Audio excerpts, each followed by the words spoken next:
मेरे प्यारे दोस्तों और छात्रों,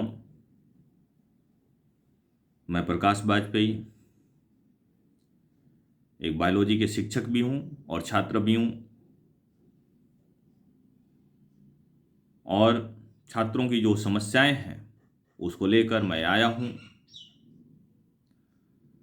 अभी वर्तमान में जो एनटीपीसी परीक्षा का छात्र आंदोलन चला और चल रहा है, और उससे उत्पन्न जो वर्तमान समस्याएं आई हैं सामने, उसको लेकर मैं कुछ बातें करूंगा। सबसे बड़ी बात है दोस्तों कि हम राष्ट्रीय संपत्ति किसको माने।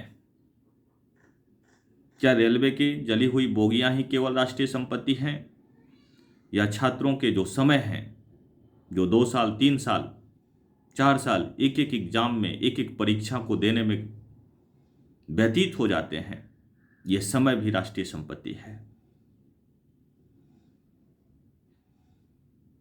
दोनों राष्ट्रीय संपत्ति है दोस्तों। छात्रों के समय भी राष्ट्रीय संपत्ति है और जली हुई बोगियां भी राष्ट्रीय संपत्ति हैं। दोनों का नुकसान कष्टदायक है, दोनों का नुकसान नहीं होना चाहिए। लेकिन इसके लिए जिम्मेदार कौन है? क्या केवल छात्र जिम्मेदार हैं? छात्रों का आंदोलन जिम्मेदार है, या सरकार की नीति और नियति जिम्मेदार है? हर बार छात्रों को आंदोलन में निकलना ही क्यों पड़े? छात्र चाहते क्या हैं? छात्र तो यही चाहते हैं कि जो भी परीक्षाएं हैं, जो परीक्षाएं चल रही है, उसको एक निर्धारित समय में ही संपन्न कराया जाए। उसमें जो भी वैकेंसीज हैं उसको ईमानदारी पूर्वक फिलिंग किया जाए। छात्रों का तो सिंपल सा सुझाव है, और जो होना भी चाहिए। इससे पहले नीट पीजी के लिए मेडिकल में छात्रों को आंदोलन पर निकलना पड़ा था, फिर उस समस्या का समाधान निकला। तो हर बार छात्रों को आंदोलन के लिए सड़क पर आना पड़े, यह अपने आप में गंभीर एक समस्या है। और इसका मतलब है कि हमारा नीति आयोग, हमारी सरकार छात्रों को लेकर, छात्रों के भविष्य को लेकर गंभीर नहीं है।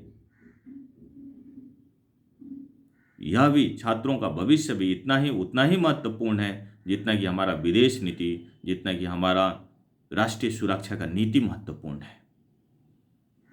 इसमें भी उतना ही गंभीर होने की जरूरत है। वर्तमान में जो परीक्षा पद्धति है, जिसमें एक एक परीक्षा के लिए 2 साल 4 साल तक बच्चों को इंतजार करना पड़े, ये कहाँ तक उचित है? क्यों नहीं हमारे पास एक कैलेंडर है? अभी डिजिटल इंडिया का समय आया है। इस तरह से टेक्नोलॉजी हमारा आगे बढ़ा है, और हम एक परीक्षा को लेने के लिए 4 साल 5 साल व्यतीत कर दें, यह उचित नहीं है। और इसका सिर्फ और सिर्फ यही मीनिंग है कि हमारी सरकार गंभीर नहीं है। गंभीर होने की जरूरत है।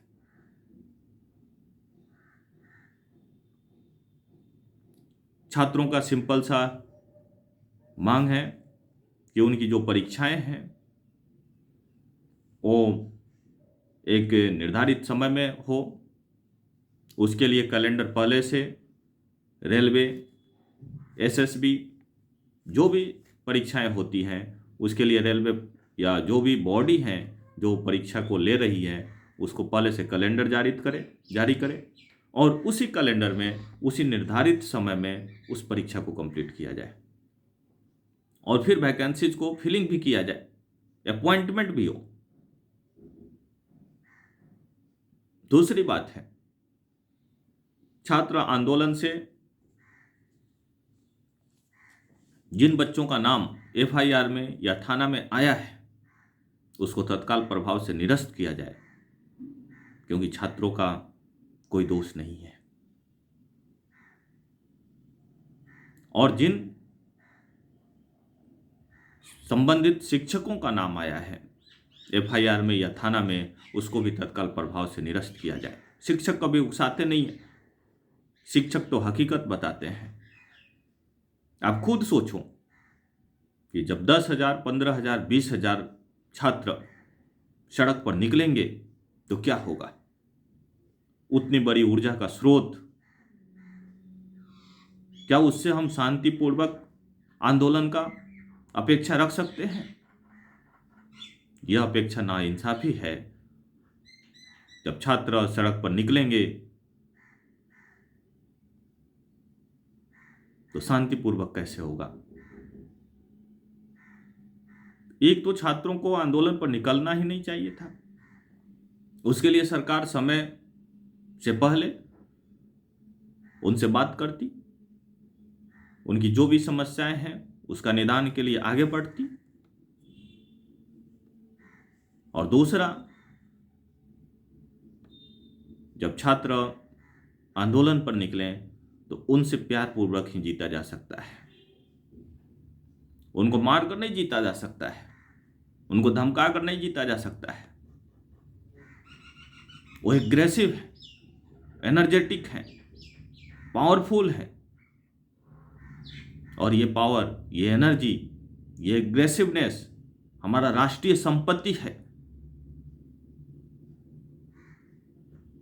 इस राष्ट्रीय संपत्ति को दबाना उचित नहीं है, उसको डायरेक्शन देना उचित है, उसको दिशा देने की जरूरत है। मैं सभी से आग्रह करूंगा, जो भी शिक्षक हैं, इससे संबंधित जो भी छात्र आंदोलन से संबंधित लोग हैं, बच्चों को एक दिशा दें, छात्रों को एक दिशा दें कि हमारा राष्ट्रीय संपत्ति जो भी है उसको नुकसान नहीं करें। और जो भी नाम आ चुका है उसको तत्काल प्रभाव से निरस्त किया जाए, और सरकार इस पर काफ़ी गंभीरतापूर्वक विचार करते हुए तत्काल तुरंत, ऐसा नहीं कि फिर कमेटी बनाने में ही 6 महीने लग गए, साल भर के बाद जो है इसका निष्कर्ष निकला, ऐसा नहीं, तत्काल तुरंत प्रभाव से 1 महीने के अंदर समस्या का समाधान लेकर आए,